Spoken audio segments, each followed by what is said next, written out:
नमस्कार, मैं doctor Alpana Pareek, associate professor political science, government college Jaipur. बच्चों, हम अमेरिका के राष्ट्रपति के बारे में पढ़ रहे थे। आज अमेरिका के राष्ट्रपति की शक्तियों के बारे में हम पढ़ेंगे। जैसा कि आप सब लोग जानते हैं कि अमेरिका का राष्ट्रपति जो है वो दुनिया का सबसे बड़ा शासक माना जाता है, the greatest ruler of the world. यानी ये माना जाता है कि अमेरिका का राष्ट्रपति दुनिया का प्रमुख शक्तिशाली व्यक्ति है। सर हेनरी मैन ने लिखा है कि इंग्लैंड का जो सम्राट है वो राज्य तो करता है परंतु शासन नहीं करता। फ्रांस का राष्ट्रपति जो है वो न शासन करता है न राज्य करता है, लेकिन अमेरिका का जो राष्ट्रपति है वो न केवल शासन करता है अपितु राज्य भी करता है। इसका तात्पर्य क्या है कि अमेरिका में जो अध्यक्षात्मक शासन प्रणाली है उस अध्यक्षात्मक शासन प्रणाली के तहत समस्त शक्तियां एक ही कार्यपालिका के अधीन है और वो कार्यपालिका शक्तियां जो है वो राष्ट्रपति में निहित है।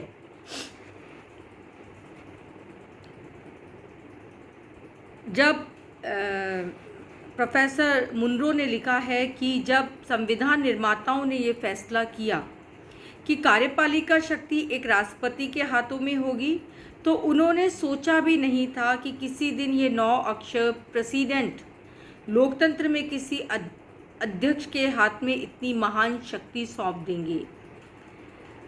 राष्ट्रपति की शक्तियों में वृद्धि के कुछ कारण हैं। देखिए, यद्यपि संविधान के द्वारा राष्ट्रपति को सीमित शक्तियां दी गई थी, किंतु बहुत सारे कारण ऐसे रहे जिन्होंने धीरे धीरे राष्ट्रपति की शक्तियों में वृद्धि कर दी। जैसा पहला कारण है संकटकालीन व्यवस्था। अमेरिका को गृह युद्ध, प्रथम और द्वितीय विश्व युद्ध, आर्थिक मंदी, कोरिया संकट, क्यूबा संकट, वियतनाम युद्ध, खाड़ी युद्ध, इराक युद्ध आदि कई संकटों से गुजरा।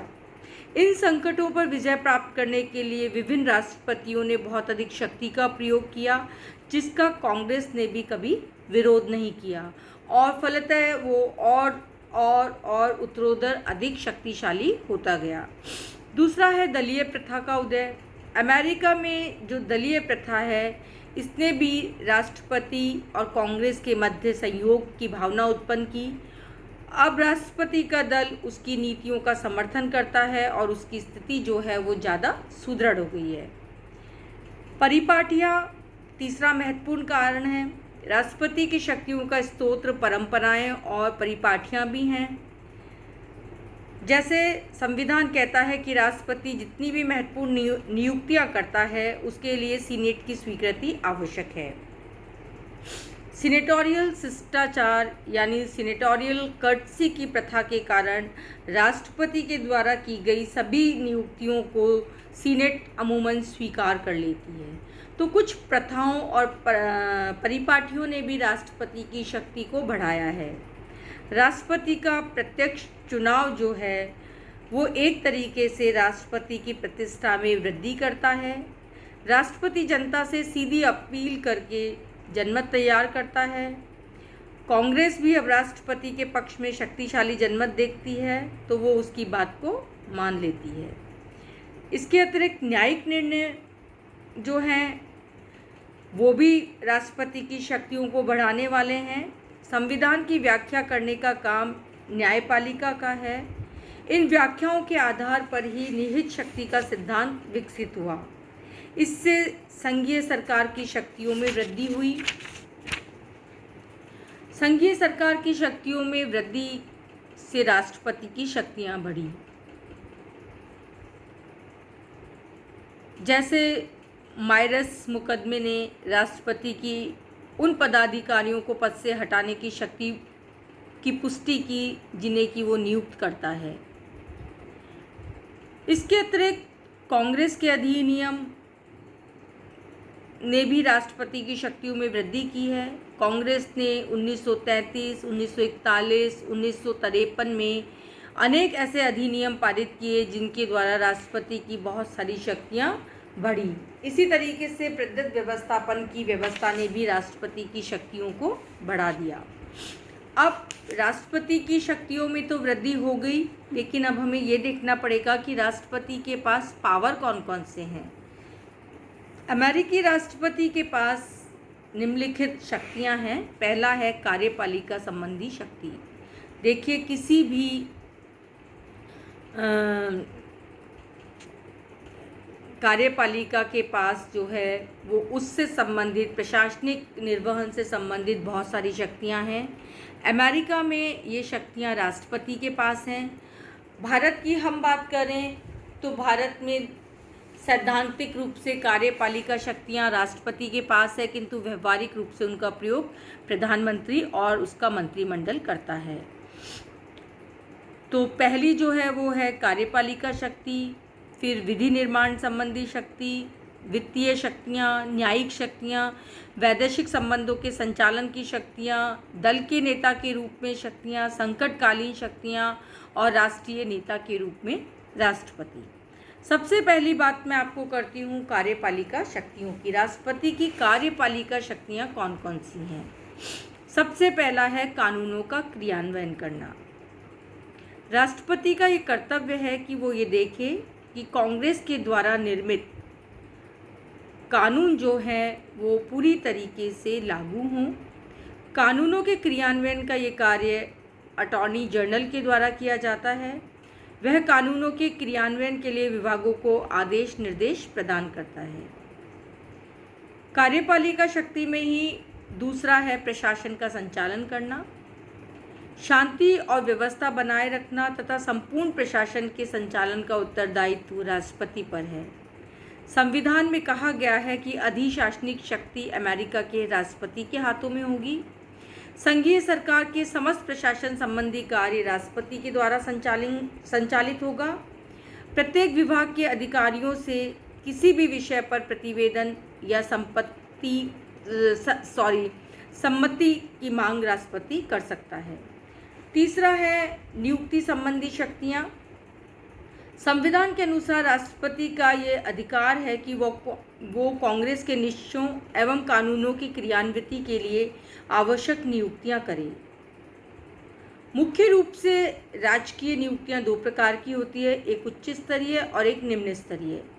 उच्च स्तरीय नियुक्तियां राष्ट्रपति स्वयं करता है और निम्न स्तरीय नियुक्तियां सरकार के विविध विभागों के अध्यक्षों के द्वारा की जाती है। इसके अतिरिक्त राष्ट्रपति की जो कार्यपालिका शक्तियां हैं उसमें है सेवा से पृथक करने की शक्ति। नियुक्ति करने में तो राष्ट्रपति को सीनेट की सहमति के अनुसार कार्य करना पड़ता है, लेकिन सार्वजनिक अधिकारियों की पदच्युति के संबंध में संविधान ने उसके ऊपर कोई प्रतिबंध नहीं लगाया है। इस क्षेत्र में राष्ट्रपति स्वतंत्रतापूर्वक कार्य करता है। सर्वोच्च न्यायालय ने भी मेयर्स नामक विवाद में फैसला दिया कि राष्ट्रपति की पदच्युति संबंधी शक्तियों पर कोई भी प्रतिबंध नहीं लगाया जा सकता। इसके अतिरिक्त कैबिनेट का नेतृत्व राष्ट्रपति के द्वारा।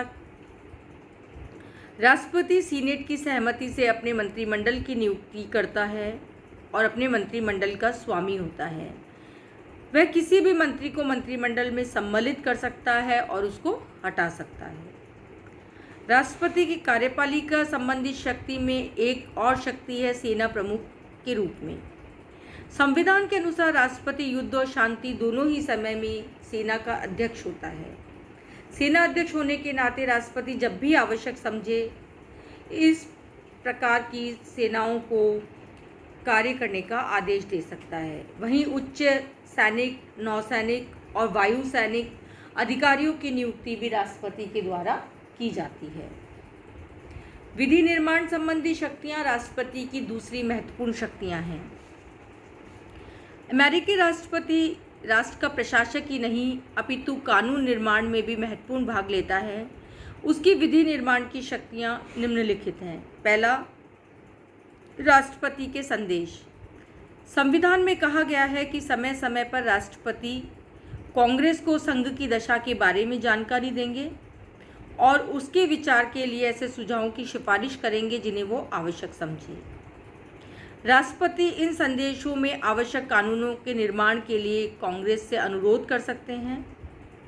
राष्ट्रपति के द्वारा भेजे गए संदेशों का कांग्रेस के व्यवस्थापन पर भी बड़ा प्रभाव पड़ता है और प्राय कांग्रेस इन सुझावों को व्यवस्थापन में शामिल करती है। दूसरा है राष्ट्रपति का वीटो पावर। राष्ट्रपति का निषेधाधिकार वीटो भी कानून निर्माण में काफ़ी महत्वपूर्ण भूमिका रखता है। संविधान के अनुसार यह आवश्यक है कि कांग्रेस द्वारा पास किया गया प्रत्येक कानून राष्ट्रपति के हस्ताक्षर हेतु उसके सम्मुख प्रस्तुत किया जाएगा।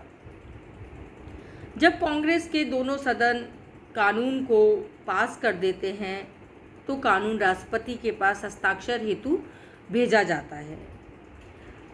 राष्ट्रपति उस पर हस्ताक्षर भी कर सकता है और उस पर वीटो का इस्तेमाल भी कर सकता है।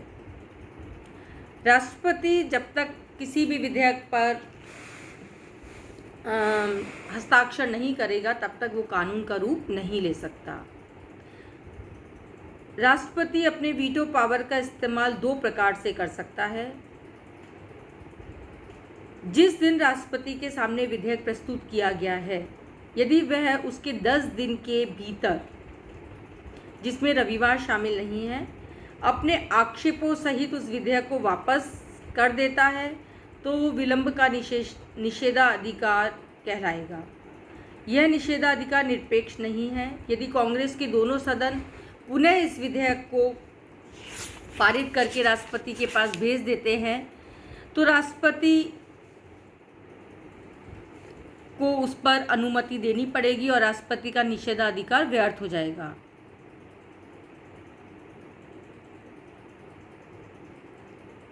राष्ट्रपति वॉशिंगटन से लेकर कैनेडी तक के समय में इस निषेधाधिकार का प्रयोग लगभग 1300 बार किया गया था।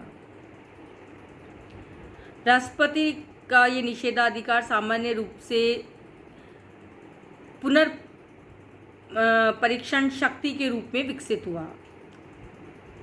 इसके अतिरिक्त विधेयकों के संबंध में राष्ट्रपति एक और अन्य तरीके से वीटो का इस्तेमाल कर सकता है, जिसे कि पॉकेट वीटो कहा जाता है। अपने इस वीटो का प्रयोग करने के लिए उन विधेयकों के विषय में जिन्हें वो कानून नहीं बनने देना चाहता, लेकिन इस वीटो का, पॉकेट वीटो का प्रयोग वो केवल उन 10 दिनों में कर सकता है जब कांग्रेस का सत्र के अंत में होते हैं। यदि इस बीच कांग्रेस का अधिवेशन स्थगित हो जाए या कांग्रेस का कार्यकाल समाप्त हो जाए तो विधेयक भी समाप्त माना जाएगा। यह वीटो राष्ट्रपति का पॉकेट वीटो कहलाता है और इसका सर्वप्रथम प्रयोग 1828 में किया गया था।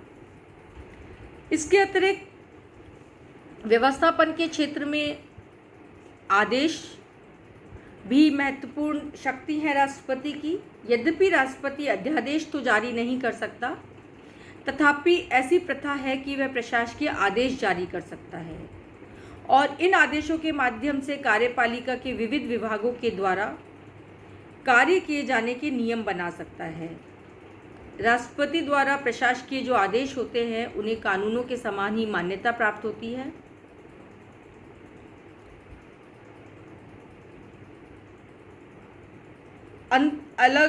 नेक्स्ट जो व्यवस्थापन के क्षेत्र में राष्ट्रपति का अधिकार है या शक्ति है वो है विशेष अधिवेशन बुलाने की।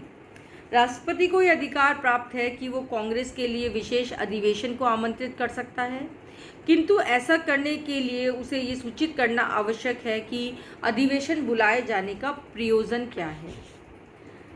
तीसरा है राष्ट्रपति की वित्तीय शक्तियाँ। संविधान ने वित्तीय शक्तियों के संबंध में कांग्रेस को सत्ता संपन्न बनाया है, किंतु व्यवहार में यदि हम देखें तो राष्ट्रपति ज़्यादा शक्तिशाली प्रतीत होते हैं।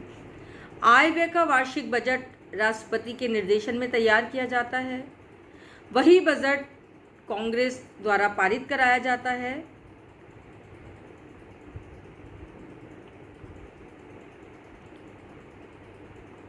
चौथा है राष्ट्रपति की न्यायिक शक्तियाँ।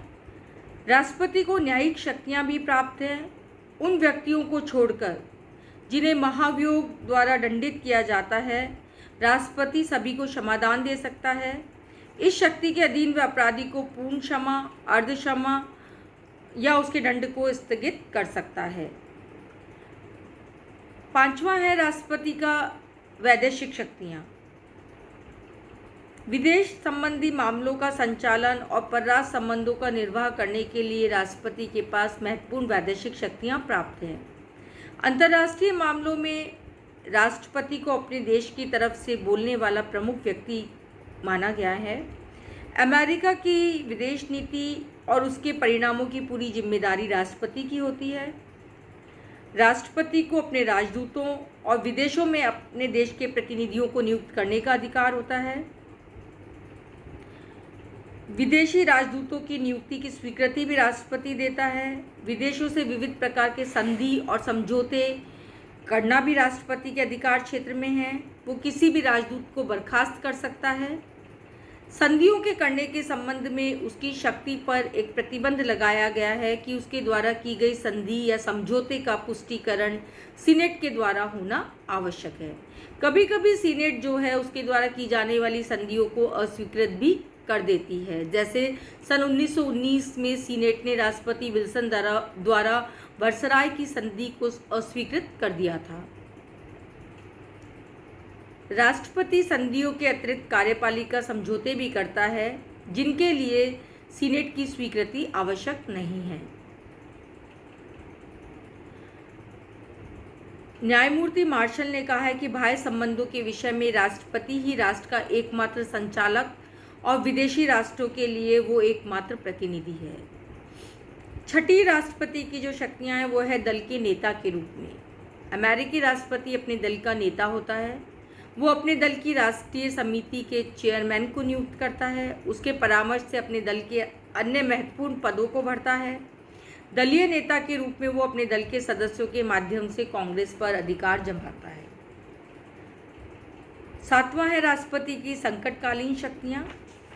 अमेरिकी संविधान में राष्ट्रपति की संकटकालीन शक्तियों का वर्णन नहीं है, किंतु अमेरिका अनेक संकटों से गुजरा है। अतः कांग्रेस के सहयोग से विभिन्न राष्ट्रपतियों ने अनेक प्रकार की शक्तियां प्राप्त कर ली हैं। राष्ट्रपति लिंकन ने गृह युद्ध के समय कहा था कि उनका मुख्य कार्य विद्रोह को दबाना है और विद्रोह को दबाने के लिए उन्होंने बंदी प्रत्यक्षीकरण लेख को स्थगित कर दिया था। उन्होंने अनेक आवश्यक शक्तियों का प्रयोग किया जो कि संविधान में वर्णित नहीं थी, किंतु कांग्रेस ने इन्हें इस्तेमाल करने की अनुमति दे दी थी। राष्ट्रपति विल्सन, रूजवेल्ट, ट्रूमैन आदि ने भी संकट के समय कांग्रेस को विश्वास में लेकर कुछ हद तक तानाशाही शक्तियों का प्रयोग किया। राष्ट्रपति का अगली महत्वपूर्ण शक्ति राष्ट्रीय नेता के रूप में। राष्ट्रपति पूरे देश का नेता है और संपूर्ण राष्ट्र का नेता होने के कारण उसके पीछे देश के बहुमत की शक्ति होती है। इसके संबंध में विल्सन ने लिखा है कि समस्त राष्ट्र ने उसे राष्ट्रपति निर्वाचित किया है और उसे ध्यान रहता है कि अमेरिकी राष्ट्र का कोई अन्य राजनीतिक प्रवक्ता नहीं है, केवल उसका उद्घोष ही राष्ट्रीय होता है। उसे एक बार देश का विश्वास और प्रशंसा जीत लेने दो और कोई अकेली शक्ति उसका सामना फिर नहीं कर सकती।